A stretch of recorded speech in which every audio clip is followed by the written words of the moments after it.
여자의 자손은 너의 머리를 상하게 하고 너는 여자의 자손의 발꿈치를 상하게 할 것이다. 여자에게는 이렇게 말씀하셨다. 내가 너에게 임신하는 고통을 크게 더할 것이니 너는 고통을 겪으며 자식을 낳을 것이다. 내가 남편을 지배하려고 해도 남편이 너를 다스릴 것이다. 남자에게는 이렇게 말씀하셨다. 내가 너의 말을 듣고서 내가 너에게 먹지 말라고 한 그 나무의 열매를 먹었으니 이제 땅이 너 때문에 저주를 받을 것이다. 너는 죽는 날까지 수고하여야 땅에서 나는 그것을 거둘 수 있을 것이다. 땅은 너에게 가시덤불과 앙공귀를 낼 것이다. 너는 들에서 자라는 푸성귀를 먹을 것이다. 너는 흙에서 나왔으니 흙으로 돌아갈 것이다. 그때까지 너는 얼굴에 땀을 흘려야 나라를 먹을 수 있을 것이다. 너는 흙이니 흙으로 돌아갈 것이다. 아담은 자기 아내의 이름을 하와라고 하였다. 그가 생명 있는 모든 것의 어머니이기 때문이다. 주 하나님이 가죽 옷을 만들어서 아담과 그의 아내에게 입혀주셨다. 주 하나님이 말씀하셨다. 보아라, 이 사람이 우리 가운데 하나처럼 선악을 알게 되었다. 이제 그가 손을 내밀어서 생명나무의 열매까지 따서 먹고 끝없이 살게 하여서는 안 된다. 그래서 주 하나님은 그를 에덴 동산에서 내쫓으시고 그가 거기에서 남았으므로 흙을 갈게 하셨다. 24절 같이 봅니다. 그를 쫓아내신 다음에 에덴 동산의 동쪽에 그룹들을 세우시고 빙빙 도는 불칼을 두셔서 생명나무에 이르는 길을 지키게 하셨다. 아멘. 우리가 쉬운 성경, 세번역 성경 함께 교독했습니다. 오늘 하나님 주신 창세기 3장 14절부터 24절의 말씀을 가지고 공의 그리고 긍휼이라는 주신 하나님의 말씀 함께 나누도록 하겠습니다.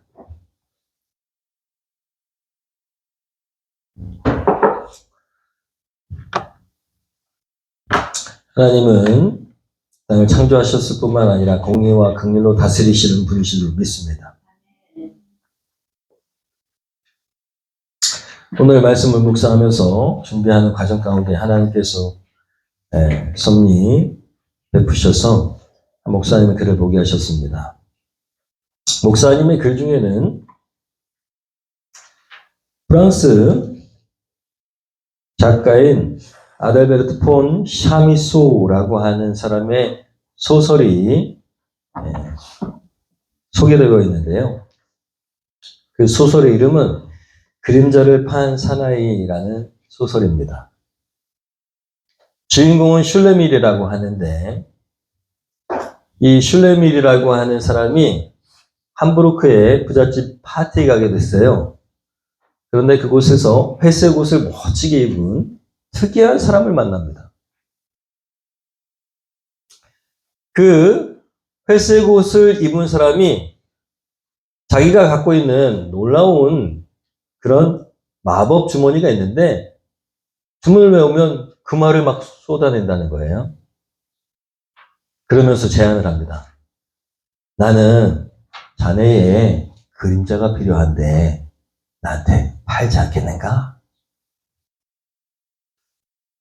이 슐레밀은요, 그림자 따위가 뭐 지긋지긋한 가난을 벗어나야겠다. 갑자기 그런 생각이 들면서 얼떨결에 그럽시다. 왜요? 그림자 별거 아니니까. 그 사내가 마법 주머니를 탁 건네고 그리고 땅바닥에 있는 슐레밀의 그림자를 돌돌돌돌돌 그림처럼 말아가지고는 자루에 쑥 넣고 사라져버렸어요. 그런데 금화가 막 쏟아지는 이 마법 주머니를 가졌는데도 그 행복은 그리 오래가지 않았습니다. 슐레밀은요, 그림자가 없잖아요? 그러니까 사람들이 깜짝 놀랍니다. 유령이라고 해요. 유령인가 봐, 유령인가 봐. 그리고 슐레밀이 나타나면 사람들이 막 도망갑니다. 결국 슐레밀은 낮에 나올 수 없게 됐습니다. 길거리를 돌아다닐 수 없어요. 그리고 그렇게 고립된 채 살아가다가 사랑하는 약혼자마저 떠나버립니다. 왜? 낮에는 만날 수가 없으니까요. 홀로 그렇게 고립된 생활하다가 방황하다가 결국 여행을 떠납니다. 길을 떠나게 된 슐레밀이 정말 친한 자기 친구한테 이렇게 이야기하는 구절이 있다고 합니다. 이렇게 얘기했대요. 사람들 틈에서 살려면 무엇보다도 먼저 그림자를, 그 다음에 재물을 사랑해야 하네.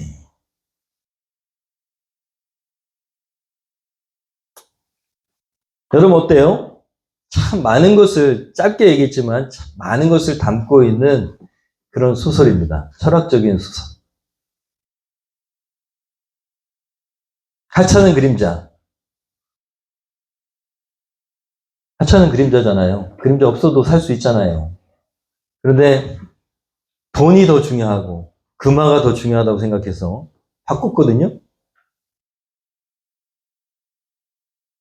그런데 그만 그림자를 잃어버린 게 아니라 행복을 잃어버리게 됐죠. 그리고 사람들의 공감을 잃어버렸습니다. 그리고 주변 사람들을 잃어버렸습니다. 여러분, 하찮은 그 그림자가 인간임을 나타냅니다. 그림자 없는 인생은 타인에게는 두려움의 대상이 된다는 것입니다. 꺼리는 대상이 된다는 것입니다. 누구나 인간은 그림자를 지니고 있습니다. 여러분, 우리는요, 누구나 그림자를 갖고 있고, 이 그림자를요, 역경, 고난, 어려운 상황들을 이야기할 때 비유로 사용됩니다. 그림자가 드리웠다. 영일 형제의 삶에 그림자가 드리웠다. 맞죠? 우리는 그렇게 얘기하잖아요. 그림자를 좋지 않은 의미로 사용합니다. 인생을 살다 보면 수도 없이 그림자가 드리워지는 일들을 만납니다. 계속 그만하고 싶은데도 여전히 변하지 않는 내 죄의 죄성. 반복되는, 계속. 하나님 믿는다고 그러고 그리스도인이라고 하는데도 여전히 나에게는 계속되는 그런 죄의 반복된 죄성이 있고요. 그로 인한 실패감, 중독, 좌절, 두려움, 걱정. 여러분 미래가 걱정되지 않으십니까? 저는 목사인데도 제가 분명히 하나님 살아계시다고 믿고, 그리고 하나님이 교회를 이끄신다고 믿고, 나는 주인이 아니고 예수께서 주인이심에도 불구하고 그렇게 생각하는데도, 머리는 그렇게 생각하는데도 무슨 일이 생기면 마음에 걱정이 막 밀려와요. 우리 모든 인생은요, 다 그런 걱정의 그림자가 있다는 거예요. 어떤 사람은 직장에 실패하고요. 그래서 직장에 쫓겨나고요. 그럼 내일을 어떻게 살까? 우리 할인이하고도 얘기했는데. 그럼 어떤 교사들은 자신의 목숨을 막 끊잖아요. 아니, 꼭 그 교사 일을 해야지 먹고 살 수 있는 거 아니잖아요. 그런데 그렇게 그림자가 들이오고 사단이 끊임없이 그 마음을 움직이면 결국 별것도 아닌데 다른 직업 가지면 되잖아요. 근데 어떻게 해요? 가장 소중한 것을 잃어버려요. 목숨을 스스로 해버립니다. 소중한 사람을 잃기도 하고. 네. 할로윈 축제가 또 일어난다는데 그렇게 난리를 겪었는데 또 한대잖아요. 1년이 됐고 사람들은, 소중한 사람들을 잃어버린 사람들은 피눈물을 흘리면서 국가를 상대로 우리를 좀 위로해다오라고 얘기하고 있는데, 특별법을 만들어 달라고 얘기하고 있는데 꿈쩍도 하지 않습니다. 그런 큰 장벽을 만나요. 자녀를 잃기도 하고 가족을 잃기도 하고 그림자가 드리우죠. 모든 것이 다 그림자입니다. 그림자 없는 인생은 없습니다. 자신의 그림자가 가장 두렵고 걱정되고, 그리고 내 인생은 왜 이렇게 남들은 없는 그림자가 있을까? 아니요. 인생은 모두 다 그림자가 있습니다. 여러분, 그런데 이 그림자가요, 정말 우리에게 어떻게 생기게 됐는가?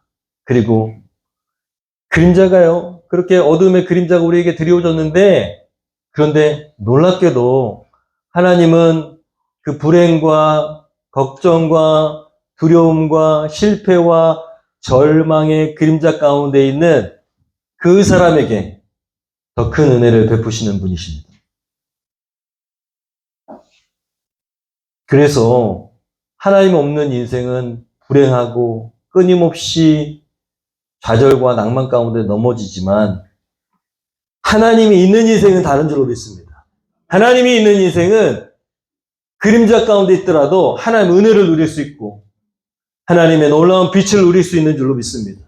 하나님의 긍휼을 누릴 수 있는 줄로 믿습니다. 그림자가 어떻게 생길 걸까요? 우리에게 왜 그림자가 드리웠을까요? 오늘 말씀을 보면 인간에게 저주가 임했습니다. 그림자가 나타났어요. 여러분, 그 전에는 분명히 그림자가 없었을 거예요. 빛 대신 하나님의 부르심에 나서기만 하면 그 어둠의 그림자가 사라졌을 텐데. 아담아, 내가 어디 있느냐? 하나님 부르셨어요. 그렇게 기회를 주셨는데도 불구하고 죄를 진 인간은 하나님께 나서지 못합니다. 이미 저주 아래 있는 것이죠. 그렇게 죄진 인간은 저주 아래 있게 되어 있는 것이지 하나님 저주하신 게 아닙니다. 하나님 스스로 멀어지신 것이 아니라 인간이 어떻게 했어요? 하나님에게서 숨었습니다. 하나님 그 자리에 계신데 인간은 그 자리에 있지 않아요. 왜요? 왜 그렇게 됐을까요? 죄 때문에. 죄는 무엇입니까? 하나님이 약속하신 그것을 인간이 스스로 파해버린 것이 죄입니다. 하나님이 약속하신 대로 우리가 하나님과의 약속을 철저하게 잘 지켜내면 그럼 인간은요, 하나님 은혜 가운데, 하나님의 긍휼 가운데, 하나님의 빛 가운데 있게 되는데, 하나님과의 약속, 여러분 다 약속하셨어요. 생각해 보세요. 여러분 입교할 때, 세례 받을 때 여러분 하나님 앞에 약속한 게 있어요. 하나님께 철저하게 주일 성수하겠다. 예배 드리겠다. 하나님을 향한 헌신을 다하겠다라고 약속하셨어요. 그게 의무가 아닙니다. 여러분, 그 의무라고 착각하면 큰일 나요. 그것은 하나님이 우리에게 은혜를 베풀어 주신 통로이자 우리가 죄인으로 머물러서 하나님의 낯빛을 피해서 그렇게 실패의 자리로 가지 않게 하는 하나님의 특권이고 선물입니다. 그래서 그렇게 목사가 주일 성수를 강조하는 거예요. 왜냐하면 그 주일 성수 한다고 나한테 목사나 교회에 이득이 되는 게 아니에요. 여러분, 하나님의 사랑이 흘러가고 하나님의 은혜 가운데 머무르는 통로이기 때문입니다. 하나님께서 아담아 내가 어디 있느냐라고 부르셨는데 그 빛 가운데로 나아가지 못했어요. 그리고 결국 하나님은 그런 인간과 죄를 짓게 만든 모든 과정들을 심판하십니다. 그게 뭐냐? 바로 인간에게 또 땅에 세상에 뭐가 임했냐? 저주가 임했어요. 저주. 회복될 수 없는 상태가 되어버렸어요. 오염됐다는 거예요. 여러분, 물에 독이 들어가 있으면 먹을 수 있을까요? 네? 제가 없으니까 먹는 거죠. 물에 독이 들어가 있으면 못 먹습니다. 멀리하게 되죠. 하나님이 인간에게 그렇게 심판을 내리실 수밖에 없었던 이유는 죄를 지은 인간에게 당연히 쫓아오는 저주가 임했기 때문입니다. 그리고 인간이 세상의 주인이고 다스림의 주체였기 때문에 인간을 통해 들어온 죄는 온 세상의 질서를 다 바꿨어요. 여러분, 가끔 디즈니 만화 영화 같은 거 보면은 저주가 임하면 어떻게 됩니까? 세상이 막 어두워지고 찬란했던 세상이, 동화도 그렇게 표현되잖아요. 저주가 임했습니다. 그래서 세상이요, 그때부터 고통이 시작됐고 어둠이 임했고 그리고 고통이 계속된 거예요. 인간에게 지어진 죄로 인해서 땅도 저주를 받았어요. 그래서 수고해야 먹을 것을 얻게 됐어요. 그전에는 안 그랬다라는 얘기죠. 인간이 그냥 그 동산을 다스리고 그리고 돌보기만 했으면 됐어요. 그러면 땅이 알아서 인간에게 유익한 걸 줬어. 그런데 어떻게 됐습니까? 저주가 임하니까 땅이 저주가 임하니까 이제는 땅을 갈아야 돼요. 인간이 그렇게 됐다라는 거예요. 여러분, 이 세상에 지금 벌어지고 있는 현상들은 어떻게 보면 저 영적인 세상의 그림자죠. 영적인 세상으로부터 이 세상이 나왔다고 성경은 나와 있어요. 그러니까 저 영적인 세상의 일이 지금 영적인 그런 벌어지는 일들이 우리가 지금 겪고 있는 세상의 출발점이라는 것이죠. 여러분, 그래서 우리가 밭을 갈고 맨 힘들고 어렵고 끙끙거리고 그리고 또 우리에게 어둠의 그림자가 임하고 두려움이 임하고 이런 건 다 영적 세상에서 벌어진 죄의 결과라는 것이죠. 여러분, 그 전까지는 모든 것이 다 동등했고요. 그리고 여러분, 세상은 약육강식의 세상이라고 하잖아요. 동물이 동물을 막 해하고 잡아먹고 그렇게 됐잖아요. 그전에는 그랬을까요? 아니요, 오늘 말씀 보면은 정확하게 나와 있습니다. 인간도요, 남녀가 동등했어요. 그것이 하나님의 기본적인 생각입니다. 평등이라고 하죠. 남녀가 평등했어요. 그런데 세상에 이렇게 저주가 임하면서 동등했던 남녀 관계가 깨집니다. 상화의 관계가 돼. 통제의 관계가. 누가 아내를 통제하게 만드셨어요? 네. 제가 볼 때는 여자들이 더 대단하게 힘이 있는 것 같거든요. 남자를 좌지우지할 수 있는 힘이 여자에게 있다고 생각이 들어요. 그런데 꼭 어떤 때 보면은 결정하는 것은 누가요? 남자가요. 그리고 그 결정에 따르지 않은 여자는 되게 힘들어해요. 굳이 그러지 않아도 되는데.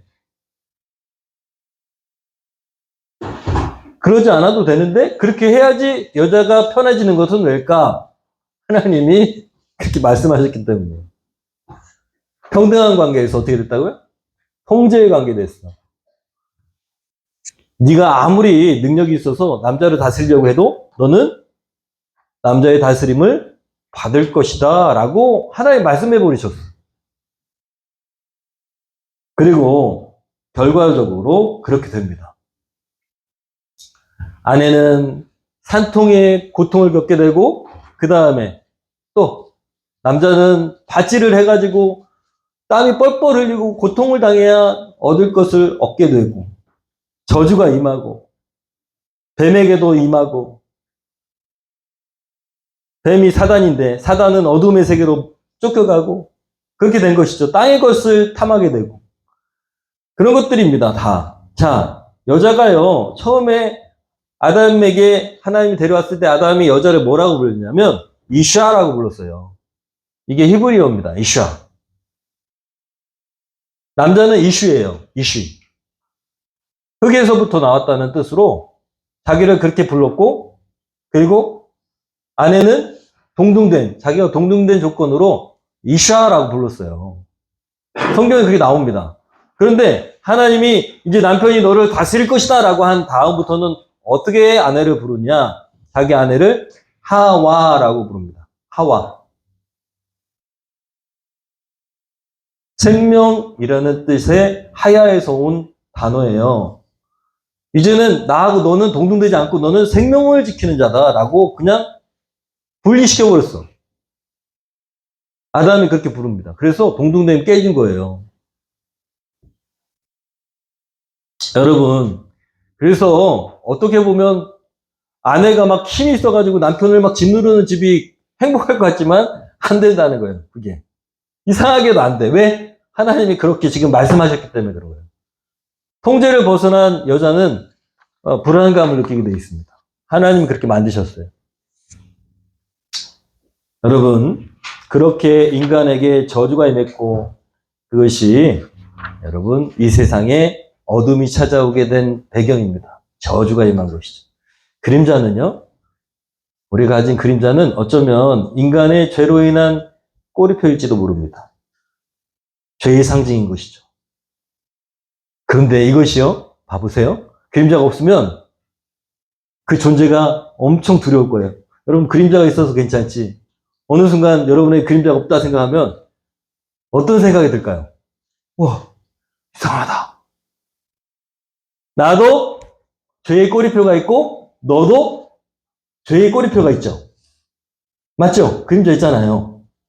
너도 죄인, 나도 죄인. 그럼 편하잖아요. 우리 다 함께 뭐? 죄인.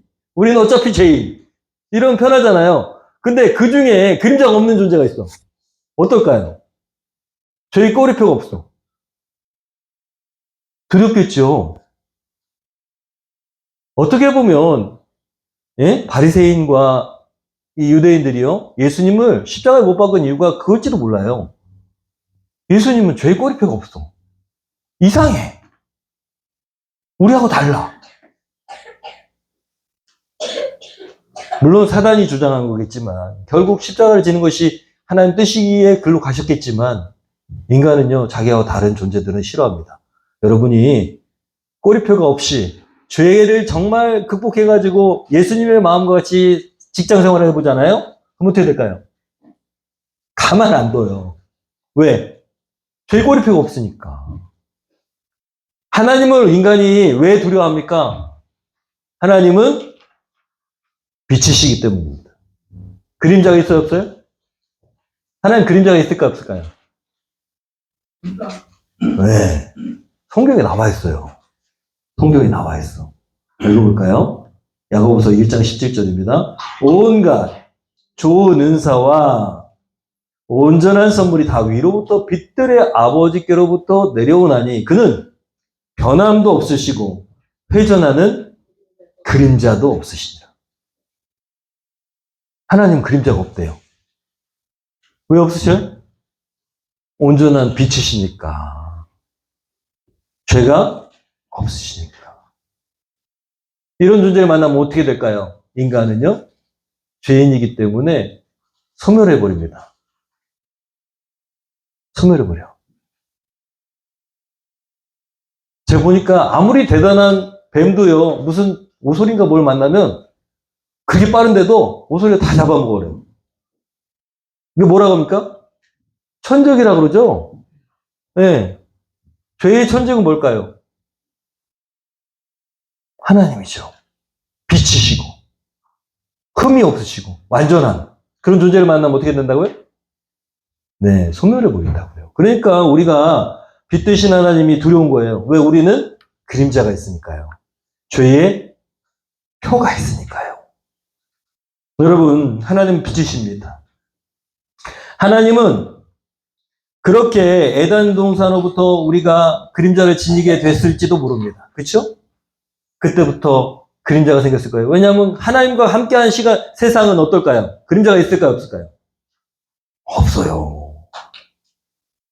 하나님에게서 쫓겨난 인간이 죄를 짓고 그리고 그림자가 생겼을 겁니다.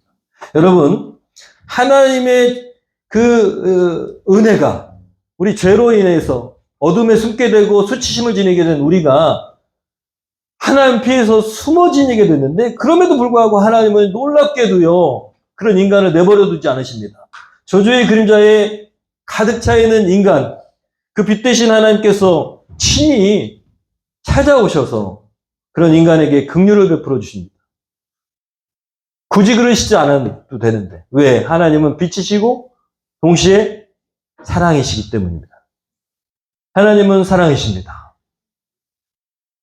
21절에 보니까 인생의 저주에 허덕이던 그림자를 그런 가지고 사는 인간에게 수치심과 그리고 두려움을 갖고 있는 인간에게 하나님께서 사랑을 베풀어 주십니다. 한번 읽어볼까요? 주 하나님이 가죽옷을 만들어 주셔서 아담과 그의 아내에게 입혀주셨다. 여러분, 죄와 허물, 수치심과 죄책감 이런 것들이 저주의 그림자입니다. 그런데 그런 인간을 향해서 하나님께서 옷을 입혀주셨어요. 수치심을 가려주셨어. 그것이 오늘 말씀입니다. 여러분, 가죽옷을 입히려면 그냥 이파리, 무화과 잎 같은 걸로 가리면은 그거는 그냥 입 따서 가린데 오래 갈까요? 가려질까요? 안 가려지죠? 하나님께서 그 사랑을 베푸셔가지고 가죽옷을 입혀주셨다라고 말씀하고 계시는 이것은 상징하는 거예요. 뭘 상징해요? 하나님의 긍휼을 상징합니다. 고고한 빚만 내셔가지고 두려움의 대상이 아니라 하나님이 공의만 갖고 계신 게 아니라 저주 그리고 심판만 갖고 계신 게 아니라 동시에 심판받은 인간을 어떻게 하셨다고요? 긍휼을 베푸셨어. 여러분 가죽을 입히시려면 어떻게 됩니까? 다른 동물을 죽여야 됩니다. 자, 성경에 나와요. 피 흘림이 없이는 죄사함이 없느니라.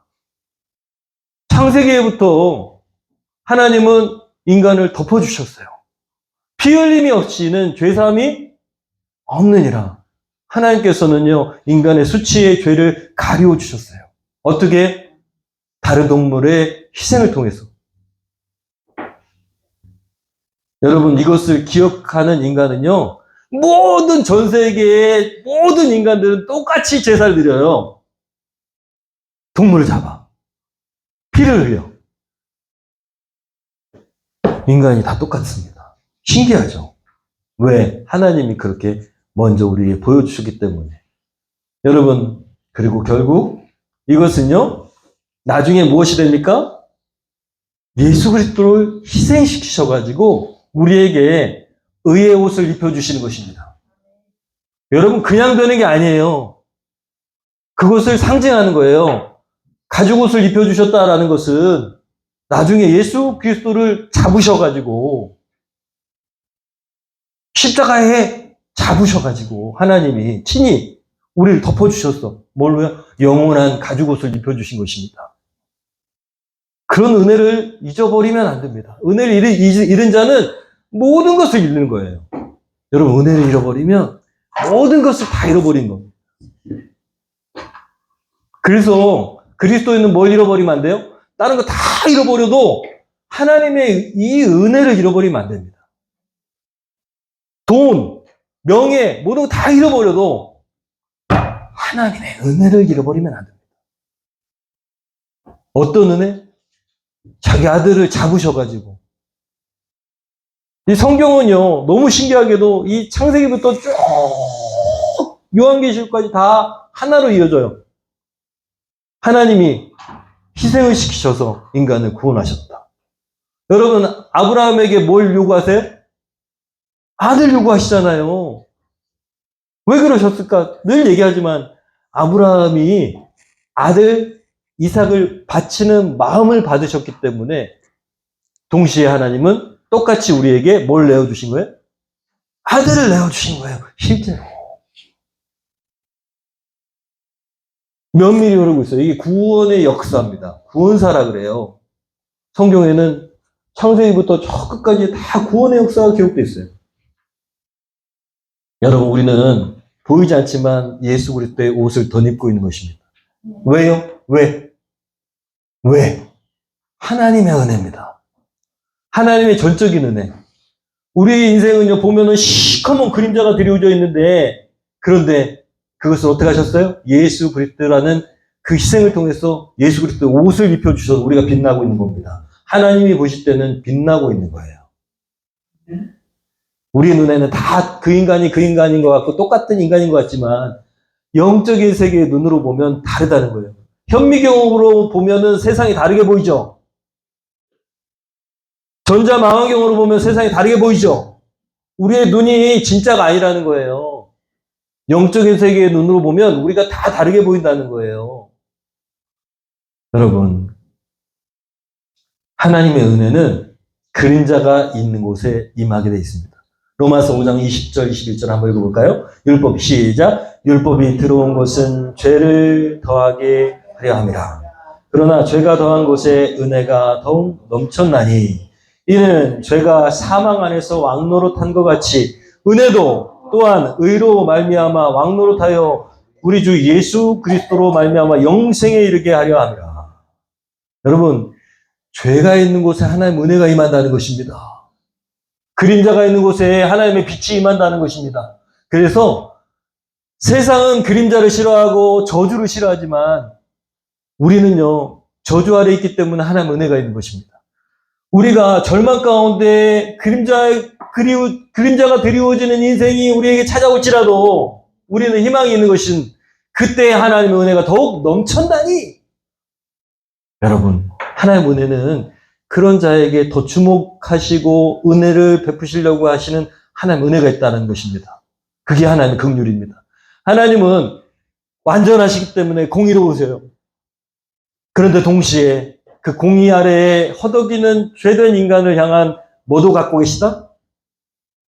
긍휼도 갖고 계시다. 사랑도 갖고 계시다. 여러분, 우리가 그래서 막 세상 사람들이 막 나쁜 짓을 해서 우리가 막 고날 당할 때, 억울할 때, 그때 그 억울할 때도 우리가 믿는 분이 계신 거예요. 누구예요? 공의의 하나님. 하나님이 가만두지 않을 거다라는 믿음을 갖고 있어야 됩니다. 공의도 하나님은 약자를 향해서 갖고 계신 것이죠. 또 동시에 우리가요, 죄를 짓고 어둠의 그림자에 갇혀 있을 때도 하나님의 긍휼을 구할 수 있는 것입니다. 여러분, 그래서 은혜를 잃어버리면 안 됩니다. 하나님 공의와 긍휼 두 가지 속성을 우리도 본받아야 됩니다. 여러분, 세상 살아갈 때 하나님의 은혜를 잃어버리면 안 됩니다. 십자가의 은혜. 동시에 하나님의 사랑. 여러분, 예수님이 두 가지를 다 보여주셨어요. 왜냐하면 하나님이시기 때문에. 하나님이 어떤 분이신지 분명하게 보여주셨어. 자, 불의에 대해서 타협하셨습니까? 안 하셨습니까? 안 하셨어요. 예수님은 칼을 빼신 적도 없어. 권력을 권력으로 맞서시지 않았어요. 그런데 예수님은 강하셨어. 어떻게 강하셨습니까? 불의 앞에 굴하시지 않으셨어요. 여러분, 이게 예수님의 공의의 속성입니다. 비굴하지 않으셨다는 거예요. 째찍질 당해도, 주먹으로 맞아도, 싸대기를 맞아도 어떻게 해? 비굴하지 않으셨다고. 아, 때리지 마세요. 이러지 않으셨다고. 기득권자인 율법학자, 바리새인들, 또 제사장 그룹, 이런 사람들은 힘 있는 사람들이에요. 그런데 예수님은 그 앞에 굴복하지 않으셨습니다. 하나님의 공의를 보여주신 거예요. 또 동시에 약자를 향한 끊임없는 사랑과 긍휼을 베푸셨습니다. 예수님이 불의에 굴하지 않으셨기 때문에 결국 어디까지 가셨어요?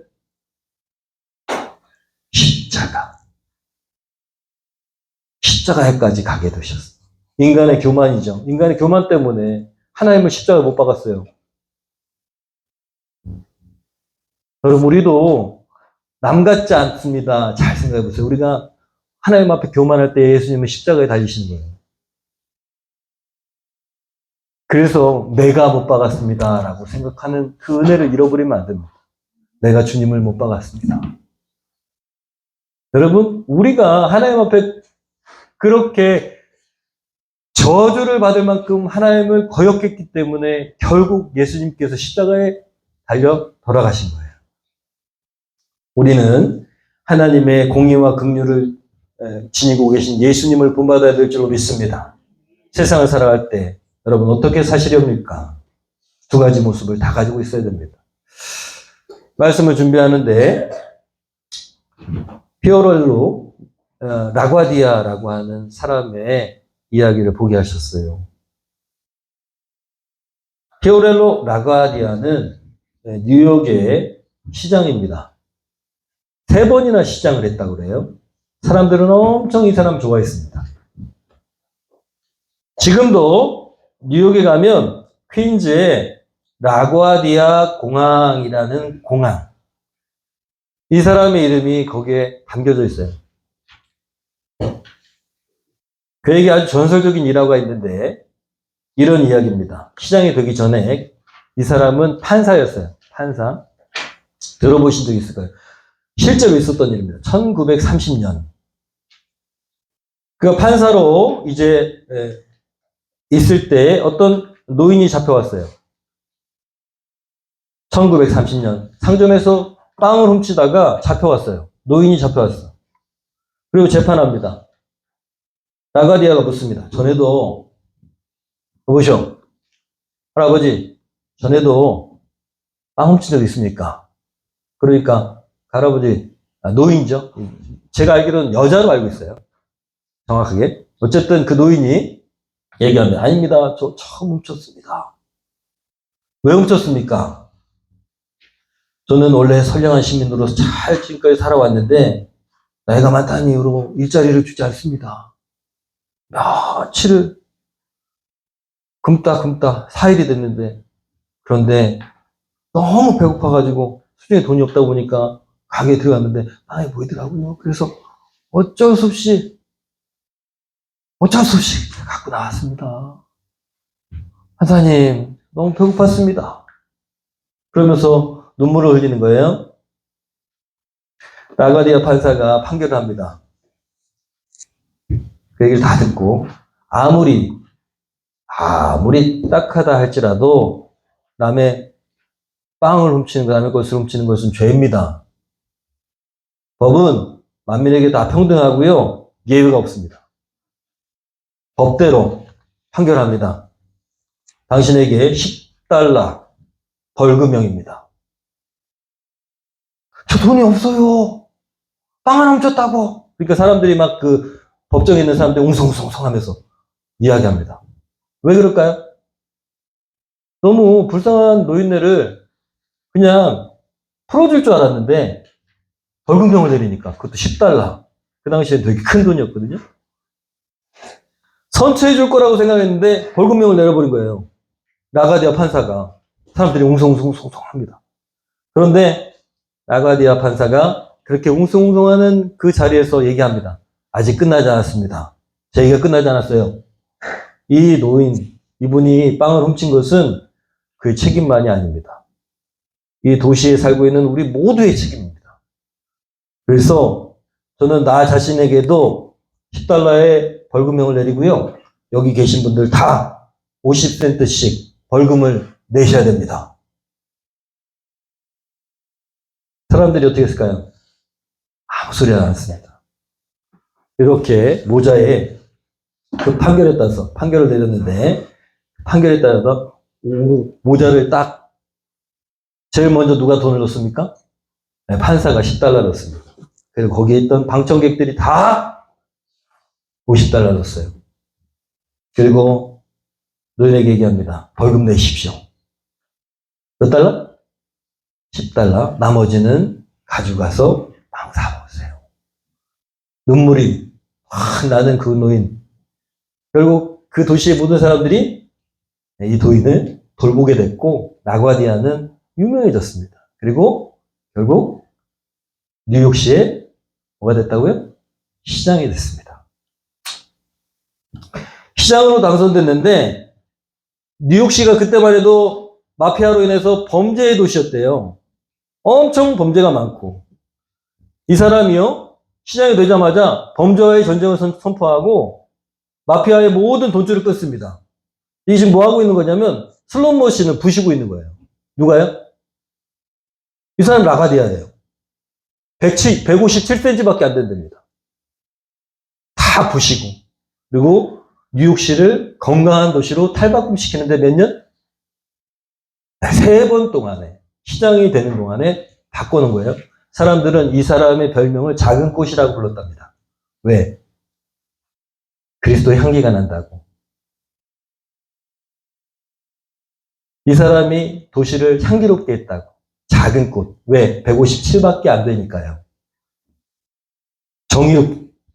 정의롭고 공의롭지만 동시에 뭐도 지니고 있어요? 긍휼. 약자를 생각하는 마음. 누구의 마음입니까? 바로 예수 그리스도의 마음입니다. 여러분, 이분의 이름을 딴 공항이 지금도 있습니다. 라가디아 공항. 여러분, 우리도 예수 그리스도의 향기를 바라는 우리가 되길 원합니다. 그리스도의 향기라고 말씀하셨는데, 여러분 오늘 말씀처럼 두 가지 속성, 공의, 뭐에 타협하지 않는다? 불의에 타협하지 않는다. 또 동시에 긍휼, 감싸주는 사랑. 우리에게 가죽 옷을 입혀주신 하나님의 사랑. 이것이 그리스도인의 모습이어야 됩니다. 여러분 이 한 주 동안에 기억하십시오. 긍휼, 그리고 공의, 불의와 타협하지 않는다. 또 그림자가 드리워져 있는 사람에게 뭘 입힌다? 사랑의 옷을 입힌다. 긍휼의 옷을 입혀준다. 여러분 그것이 우리가 이번 주에 해야 될 그리스도인으로서의 사명입니다. 어떤 사람이 생각나십니까? 끊임없이 감사하시고 그리고 계속 화평인으로 사시고, 여러분 말씀을 들으면서 또 기도하면서 하나님 주시는 사람이 있을 거예요. 생각나게 하시는 사람 마음에 담으시고, 이번 주에 그 사람은 긍휼로, 그리고 그 사람을 사랑으로 감싸주겠다. 또 여러분 막 세상이 우리 권력으로 힘으로 우리가 그렇게 하면 주눅들게 돼 있어요. 그러면 안 됩니다. 주눅들 필요 없어요. 우리는 누구의 사람? 하나님의 자녀, 그리스도의 제자다라는 사실을 잊지 말고 불의에 타협해서는 안 됩니다. 우리가 담대하게, 당당하게 세상에 하나님이 살아계심을 나타내고, 그리고 그리스도의 모습을 나타내는 그리스도의 향기라는 사실을 잊지 않고 이 시간 우리 결단하면서 하나님 그렇게 살겠습니다. 그렇게 그리스도인으로 살겠습니다. 나는 작고 보잘것없는 존재지만 하나님께서 힘주셔서 그런 삶을 이번 주에 살 수 있도록 도와주시옵소서. 성령님 담대하게 하여 주시옵소서. 불의에 타협하지 않게 하시옵소서. 주님, 연약한 나의 마음을 변화시켜 주시옵소서. 정금같이 변화시켜 주시옵소서. 또 하나님, 자꾸만 그림자가 드리워지는 내 마음, 사단에게 속아서 죄의 결과를 내는 내 삶의 모습이 정결하게 되길 원합니다. 영혼을 새롭게 하여 주시옵소서. 찬양하면서 결단합니다.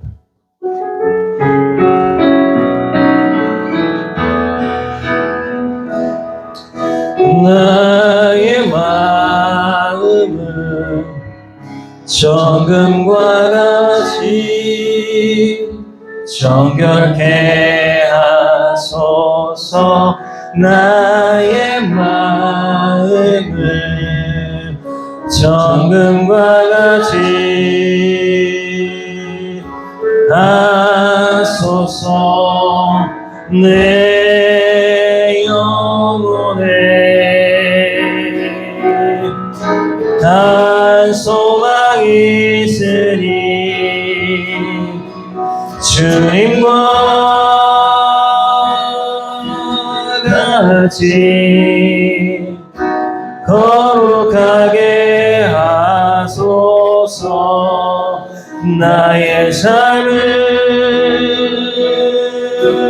드리 거룩하게 하소서. 주님, 나를 받으소서. 나를 받으소서. 나를 받으소서. 한 번 더 찬양합니다. 결단합니다. 나의 마음을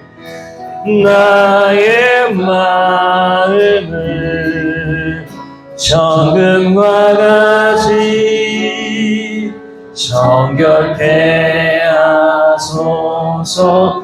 나의 마음을 정금과 같이 하소서. 내 영혼에 한 소망이 있으니 주님과 같이 거룩하게 하소서. 나의 삶을 드리니 거룩하게 하소서. 주님 나를 받으소서. 한번 더 나를 받으소서. 한번 더 나를 받으소서.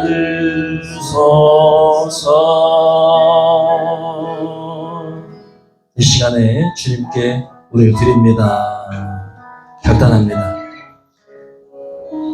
비굴한 나의 마음이 세상을 향해 있을 때가 있습니다. 돈이 많은 사람, 또 권력을 가진 사람, 세상에 성공하였다는 그 사람에게 주눅들고 비굴할 때가 있습니다. 아니, 죄 때문에, 죄책감 때문에 비굴할 때가 있습니다.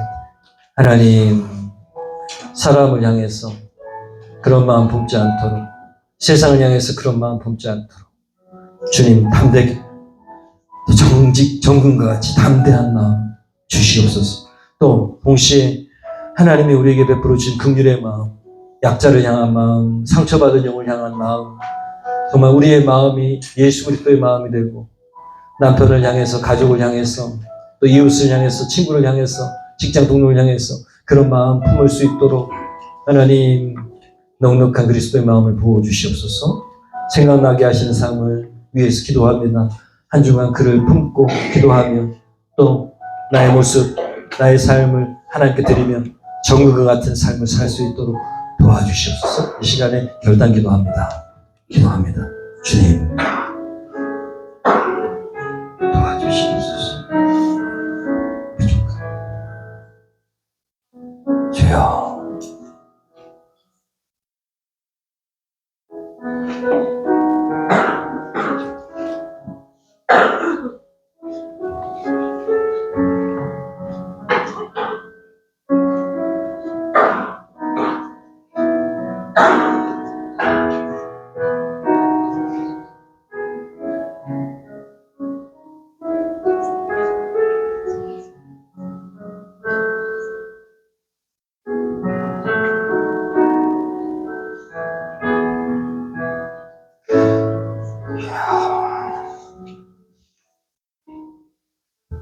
오늘 말씀 주심에 감사를 드립니다. 세상을 향해서, 세상 사람들 향해서 주님, 공의의 하나님의 그 위대하신 하나님의 모습으로, 빛된 삶으로 그렇게 살아가길 원합니다. 주눅들거나 비굴하게 살지 않도록 주님, 담대하게 살 수 있도록 도와주시옵소서. 불의에 타협하는 자 되지 않도록 주여, 우리 마음을 주께 드립니다. 연약한 그대로 드립니다.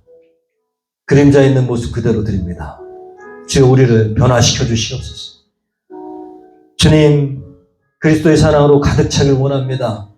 우리를 향해서 그리스도의 은혜를 베푸셔서 의의 옷을 입혀주시고 가죽 옷을 입혀주시고 하나님, 죄진 인생 그대로를 받아주셨던 그 사랑의 마음처럼 우리도 세상 가운데에 소외되고 약한 자, 하나님 필요로 한 자에게 주여, 성공한 자에게 비굴하지 않고 주님, 약한 자에게 차갑지 않는 그리스도의 사랑으로 나아가길 원합니다. 생각나게 하시는 그 사랑 품고 기도하며 섬기겠습니다. 화평임으로 살아가겠습니다. 주어진 환경을 감사하며 살아가겠습니다. 결단하는 하나님의 자녀들에게 성령 하나님, 정금과 같은 마음, 정결한 심령을 허락하여 주시옵소서. 소망으로 거룩하게 하시옵소서. 예수님의 이름으로 기도합니다. 아멘. 이제 평안한 마음으로 세상에 돌아가십시오. 선한 일에 용기를 가지시며 악을 악으로 갚지 마십시오. 항상 연약한 자를 도우시며 병든 자를 찾아보시며 곤란당하는 이웃을 위로하십시오. 모든 사람을 존경하시며 주님께 봉사하고 주님을 사랑하십시오. 모든 일을 믿음과 사랑으로 행하시며 어떤 일에도 소망을 포기하지 마십시오.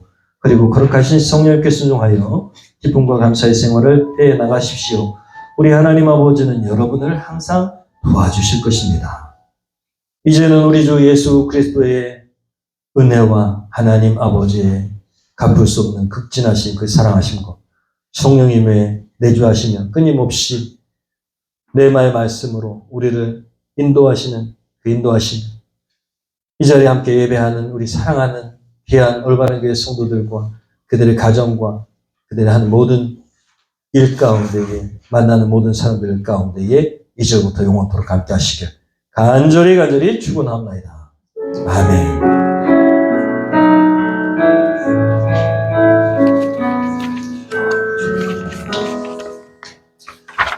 축복합니다. 다음 주 추수감사주일 정말 마음을 다해서 하나님께 나오시